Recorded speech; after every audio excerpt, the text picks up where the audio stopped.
Hello my dear student, start करते हैं FST 20 का सोल्यूशन। देखिए सबसे पहला क्वेश्चन क्या है, dimension formula of A.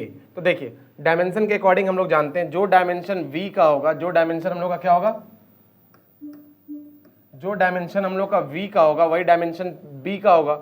Same as dimension of pressure, dimension of pressure is equal to dimension of A by V square. आसानी से निकाल सकते हैं, प्रेशर का निकाल लेंगे फोर्स बाई एरिया से, फोर्स बाई एरिया से, और इसको बराबर कर देंगे A by L to the power 6। ठीक है, ये क्वेश्चन कराया भी गया है। चलिए अगला, ये आपका यूनिट वेक्टर का क्वेश्चन आ गया। हम सब लोग को पता है कि यूनिट वेक्टर का मैग्नीट्यूड क्या होता है, 1। तो इन सब का मैग्नीट्यूड बराबर 1 कर दे। तो अगर इसका मैग्नीट्यूड लेते हैं वेक्टर का तो कितना हो जाएगा, 0.6 का स्क्वायर प्लस 0.7 का स्क्वायर प्लस C का स्क्वायर, और इसका मैग्नीट्यूड किसके बराबर हो जाएगा, 1 के बराबर। C की वैल्यू रख दीजिए, अंडर रूट में जो भी आ जाए। ठीक है, चलिए अगला क्वेश्चन क्या है, at what time do the car have same velocity. दोनों की वेलोसिटी सेम होनी चाहिए। तो वेलोसिटी P का बराबर होना चाहिए वेलोसिटी Q के बराबर। तो ठीक है, डिस्प्लेसमेंट दिया, वेलोसिटी निकालना है, तो इसको डिफरेंशिएट कर दीजिए तो कितना आ जाएगा। इसको डिस्प्लेसमेंट दिया, वेलोसिटी पूछ रहा है, तो V आपका क्या होता है, dx by d T, dx by d t. तो आपको dx बाई डी टी करेंगे तो इसका करेंगे तो क्या हो जाएगा, t का 1 हो गया तो कितना हो गया, a प्लस 2bt, और ये बराबर किसका हो गया, ft। तो आपका कितना हो गया, t का 1 तो बचा कितना, f minus 2t, minus 2t। तो f minus a is equal to 2bt plus 2t। तो बेटा जी t पूछ रहा था तो कितना आ गया, f minus a 2b plus 2, जो भी आंसर हो, 2 कॉमन कर लीजिए तो b प्लस 1 वाला आपका आंसर हो गया। अब वेलोसिटी देके हम लोग से, वेलोसिटी देके डिस्टेंस पूछ लिया। ठीक है, तो हम लोग को पता है v इज इक्वल टू क्या था, ds by d t, v is equal to ds by d t. तो ds इज इक्वल टू क्या हो जाएगा, v d t, ds is equal to v d t, taking lower limit 1, upper limit 2। v d t करेंगे तो कितना हो जाएगा जी, a t square by 2 plus b t cube by 3, v t cube by 3। एक बार upper limit t की जगह 2 put कर दीजिए, माइनस एक बार लोअर लिमिट 1 पुट कर दीजिए, जो भी आ जाए आपका आंसर हो जाएगा। PYQ के क्वेश्चन है ये सब। अच्छा,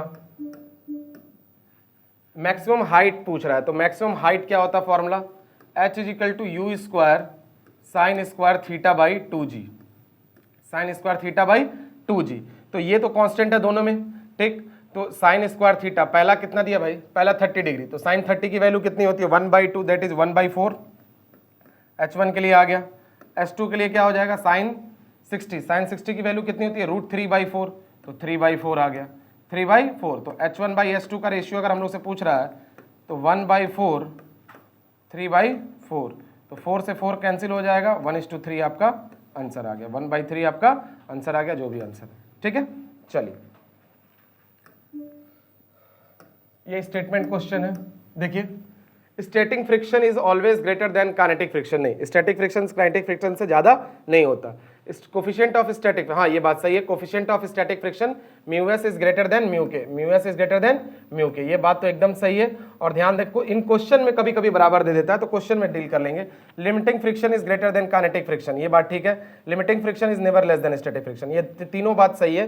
सेकंड, थर्ड, फोर्थ, 1 आपका गलत है, तो 1 किस में गलत है, 1 सब में गलत है। Second, third, fourth will be the answer.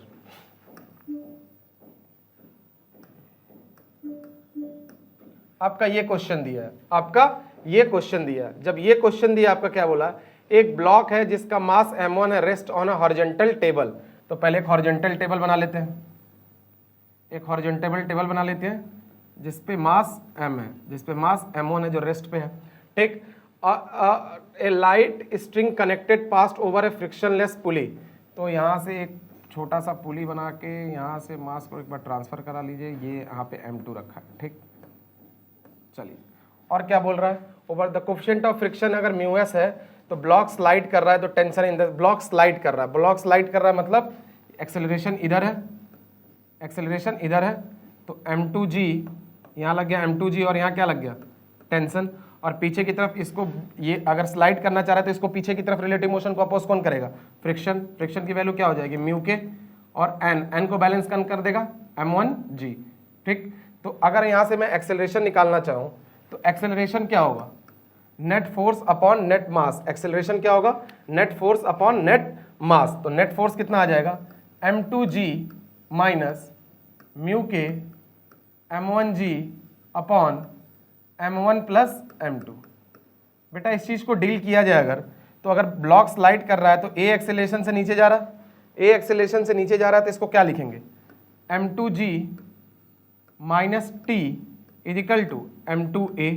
Okay no problem, t निकालना है तो t को इधर कर दे तो m2g minus m2a, m2g minus m2a।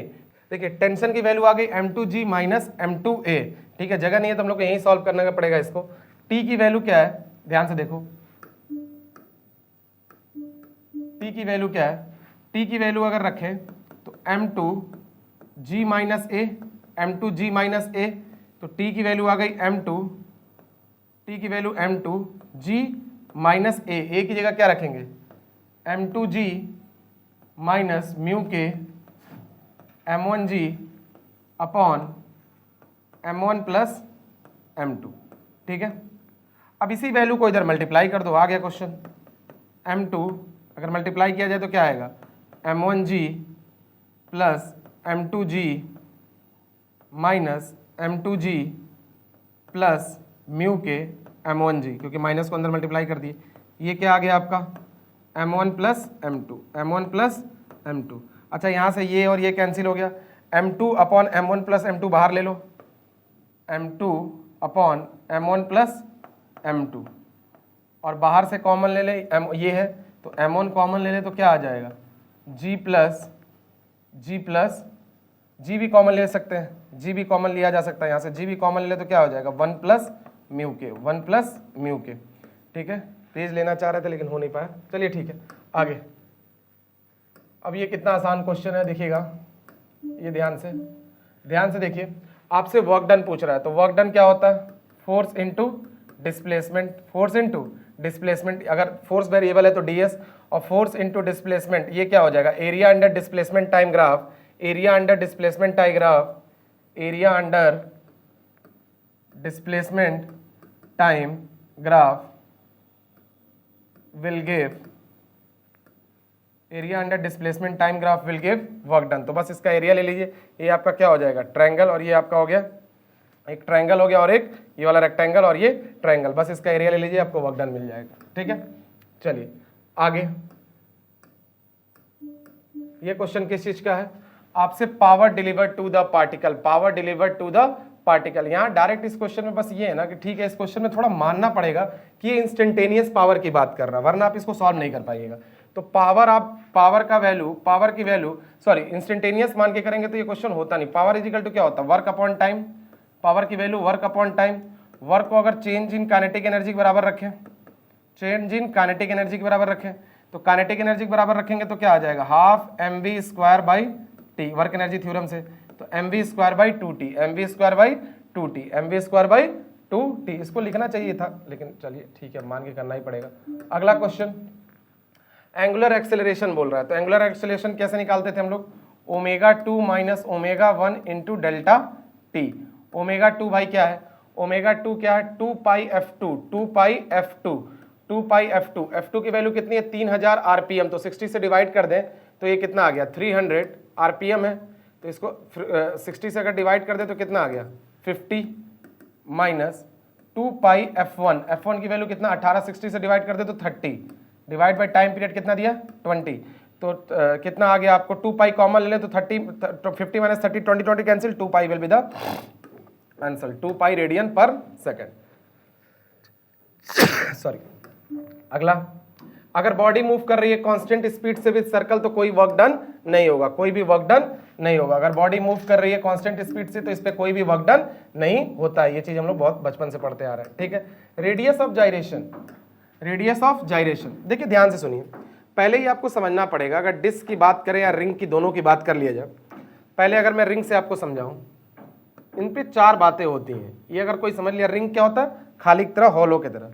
तो पहला क्या होता है, अगर कोई रिंग है, इसमें बहुत डाउट होता है, एक जगह बता दे रहे हैं, तो रिंग है अगर सेंटर ऑफ मास से है और परपेंडिकुलर टू प्लेन है, परपेंडिकुलर टू प्लेन है, तो ये सब किसी को याद है, परपेंडिकुलर टू प्लेन है तो परपेंडिकुलर टू प्लेन है तो मोमेंट ऑफ इनर्शिया कितनी आ जाती है इसकी, mr²। पहला पार्ट तो ये है, सबको आता है। दूसरा about its diameter,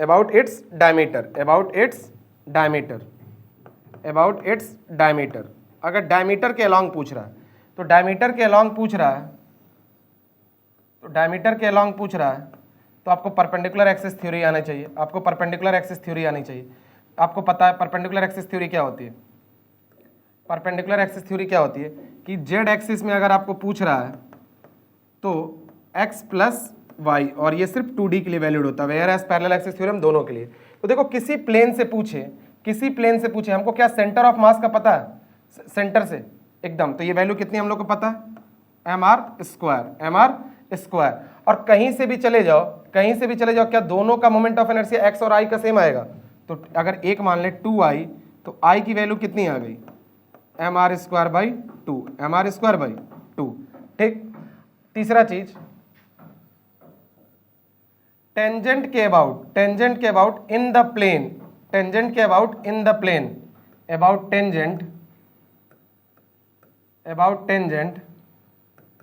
in the plane, उसी प्लेन की बात कर रहा है। तब यहां से हम लोग को पैरेलल एक्सिस थ्योरम आनी चाहिए कि i जिसके अलॉन्ग पूछ रहा है टेंजेंट के अलॉन्ग, तो i x dash is equal to i centre of mass plus mr²। तो इसके अबाउट क्या पढ़े थे अभी, mr²/2 प्लस mr²। ठीक, तो यहां से कितना आ गया 3/2 mr²। ठीक। लास्ट चीज same tangent to the plane, tangent के अबाउट पूछ रहा है but perpendicular to the plane, perpendicular, ये ध्यान दीजिएगा, परपेंडिकुलर नॉर्मल यही सब होता है, इस क्वेश्चन में भी है परपेंडिकुलर टू द प्लेन। तो परपेंडिकुलर टू द प्लेन में क्या है, mr², यही सेम चीज, i centre of mass perpendicular to the plane क्या है, mr² plus mr², that is 2mr²। अगर यही चीज डिस्क के अबाउट पूछ ले, डिस्क के अबाउट क्या होता है, डिस्क के अबाउट पूछे तो ये कितना हो जाएगा, mr²/2 होता है, mr²/2। अबाउट डाया पूछे तो mr²/2 कर देंगे तो mr²/4। About tangent in the same plane तो mr²/4 plus mr²। About tangent perpendicular to the plane mr²/2 plus mr²। ठीक है, तो इस टाइप के क्वेश्चन आते हैं, तो देख लीजिए वही पूछा है, दोनों क्वेश्चन लगातार, दो क्वेश्चन एक ही चीज है, इसके अबाउट पूछा है, निकाल लीजिएगा। न्यू प्लैनेट्स क्या है, न्यू प्लैनेट के बाद बताइए डेंसिटी की वैल्यू बहुत बार बता चुके हैं। डेंसिटी तुम्हारा अगर g की वैल्यू क्या है, gm/r²,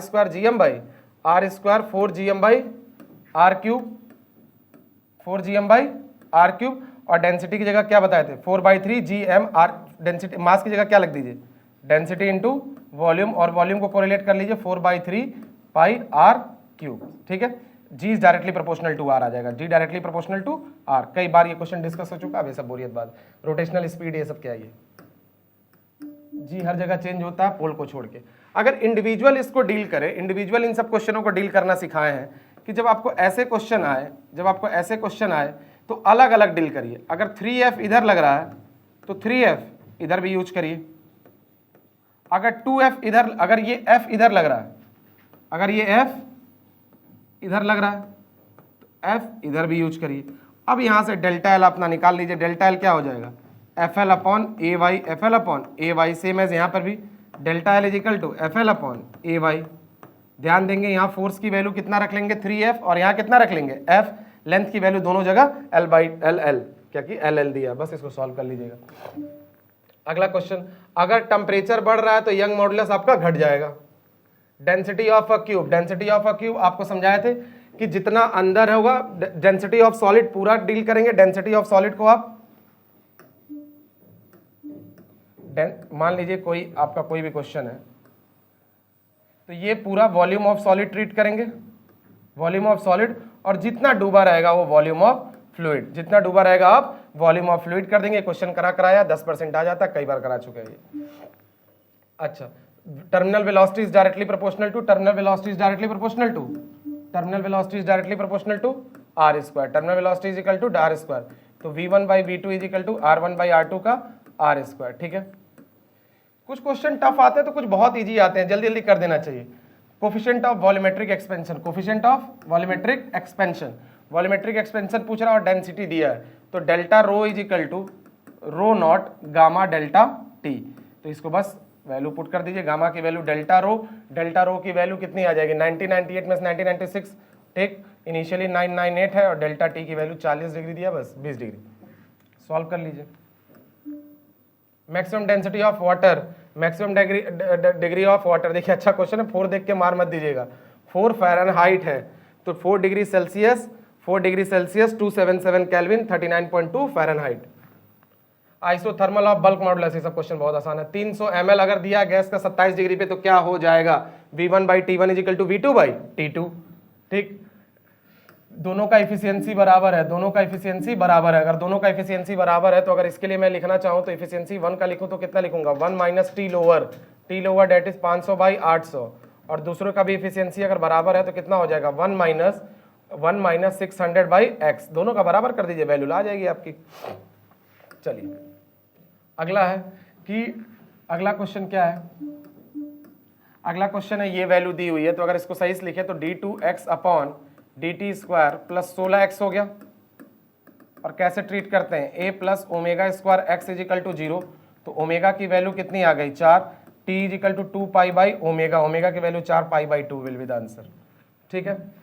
आगे a plus sine omega t plus b cos omega t, a plus sine omega t plus b plus cos omega t, SHM perform करेगा साइन कॉस में है, और ये मैथमेटिक इक्वेशन, मैथमेटिक्स से बोलते हैं, इसका एम्पलीट्यूड क्या आ जाता है under root a square plus b square, क्योंकि फेज डिफरेंस कितना है 90 का। फिर से वही बात, नंबर ऑफ बीट्स पूछ रहा है, नंबर ऑफ बीट्स पूछ रहा है, तो नंबर ऑफ बीट्स में अगर इसको बैलेंस करें a साइन ओमेगा टी से, तो ओमेगा की वैल्यू कितनी आ गई 500 पाई, तो 2 पाई f की वैल्यू अगर 500 पाई है तो यहाँ से साफ साफ दिख रहा है f की वैल्यू कितनी आ गई, पाई पाई कैंसिल, ये वैल्यू आ गई 250 और ये वैल्यू आ जाएगी आपकी 253, 3 विल बी द आंसर। अच्छा मिनट्स में पूछ रहा है तो 3 इंटू 60 180 आंसर आएगा। ध्यान दीजिएगा सेकंड में आ रहा था 3, मल्टीप्लाई कर देंगे 6 से तो 180 आ जाएगा, ठीक। एक सिलेंड्रिकल ट्यूब है, एक सिलेंड्रिकल ट्यूब है, open at both the ends, दोनों एंड सिलेंड्रिकल ट्यूब है, open at both the ends, दोनों एंड से खुला हुआ है, तो दोनों एंड से खुला हुआ है तो इसका फंडामेंटल फ्रीक्वेंसी कितना होता है V/2L। उसके बाद क्या है, the tube is dip vertically in water, half water, अच्छा हाफ से half filled with vertically invert so that half is in water, अच्छा इधर भर दिया, अच्छा क्वेश्चन मैं आसान समझ रहा था, इसको भर दिया, इसको भर दिया, तो अब देखो तो ये क्लोज ऑर्गन पाइप की तरह ट्रीट नहीं होने लगेगा, एक ओपन है और एक खुला हुआ। अगर इसका लेंथ L था तो ये लेंथ कितना हो गया L/2, तो इसका फंडामेंटल फ्रीक्वेंसी कितनी होती है V/4L, और 4L की जगह L/2, तो साफ साफ दिख रहा है 2 कट गया तो V/2L, तो बराबर हो जाएंगे और क्या। चलिए अगला क्वेश्चन 29 tan थीटा, कितनी बार डिस्कस हो चुका है ये क्वेश्चन, बराबर कर लेते हैं, tan थीटा आंसर आ जाता है। चलिए कोई क्वेश्चन हो जो लगे, ये क्वेश्चन भी कितनी बार डिस्कस हो चुका है, अब जो क्वेश्चन बहुत बार हो गया अब तो लास्ट टाइम है, एक प्लस लेमडा है एक माइनस लेमडा है, दोनों एक पॉजिटिव वजह से दूर नेगेटिव वजह से तरफ, डिस्टेंस कितना दिया r, तो एक की वैल्यू कितनी हो जाएगी 2k लेमडा r/2, ऊपर चला गया तो 4k लेमडा r और 2 से मल्टीप्लाई कर दीजिए, k की value 1/4 pi epsilon not r रख दीजिए। चलिए अगला, ये बात भी कितनी बार डिस्कस हो चुका है कि आपका ऐसे डायग्राम बन रहा है, तो ऐसे डायग्राम पहले अगर सिर्फ सॉलिड कंडक्टिंग की बात करें, चारों केस को आपको याद होना चाहिए कि पहला इलेक्ट्रिक फील्ड कंडक्टिंग के लिए तो यहाँ 0 ऐसे की तरफ, solid non conducting, solid non conducting क्या है, E is directly proportional to R, inversely proportional to R square. Potential conducting, potential conducting मतलब सरफेस पे होगा, और ऐसे यही आंसर आपका पोटेंशियल कंडक्टिंग वाला। और पोटेंशियल नॉन कंडक्टिंग वाला क्या है आपका, ये 3/2 हो जाता है, ये पैराबोला बनता है और ये रेक्टेंगुलर हाइपरबोला बनता है। अगला, ये क्वेश्चन मैंने आपको साफ साफ बताया हुआ है कि कुछ भी दिया रहो अंदर भरने से कोई, अंदर वाले चार से कोई फर्क नहीं पड़ता है, जो आपको दिया रहेगा V दिया रहेगा तो वही आंसर B आपका आंसर हो जाता है। बात समझ में आएगी नहीं, ये क्वेश्चन कई बार आ चुका है कि अंदर वाले आपको बाहर के चार्ज पे कुछ भी लगा दे उससे कोई फर्क नहीं पड़ेगा, ठीक ठीक। आगे, डेंसिटी का रेजिस्टिविटी के साथ कॉपर है तो टेम्परेचर है तो टेम्परेचर वाले के साथ बढ़ेगा, सेमीकंडक्टर के साथ घटेगा, एलॉयस के साथ हल्का सा इंक्रीज होगा, जो आंसर है मार दीजिएगा, ठीक। Parallel plate capacitor, parallel series parallel कितनी बार हो चुका है सब क्वेश्चन, कि अगर सीरीज में है तो आई स्क्वायर आर टी कर दीजिए, पैरेलल में है तो v square by r t कर दीजिए, ठीक है। ये सब क्वेश्चन कई बार हो चुके हैं, सब क्लास में लगवा चुके हैं। बाकी जो इजी क्वेश्चन थे उसको छोड़ दिए थे, बहुत कम टाइम बचा है, सिर्फ पढ़ते रहिए। आगे डिस्कशन FST 21 डिस्कस करेंगे अगले दिन, अब 2 ही 3 दिन बचा हुआ, खूब अच्छे से पढ़िए। Wish you all the very best.